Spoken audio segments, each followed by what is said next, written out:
अरे जब मैं तोला देखे हो पहला रात पनी नदी में सब बस्तुरी से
ये मुला बड़ा मजा करतेस का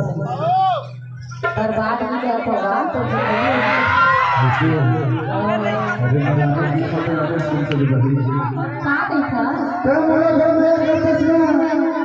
बोला हां बड़ मजा होगा तब मुझे बड़ा मजा करता तो बोल ले जा तब तू मैं जब पर माया करता तो मांगू के चीज दे दे समझ के ना तू ही मन एक ही जगह प्यार करता है तू जगह ना जहां खूबसूरत लड़की लगी ना तो बस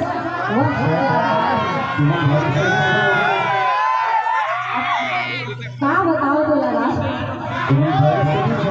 और चर्चा थोड़ा सा सुंदर दही ये जो लगे हो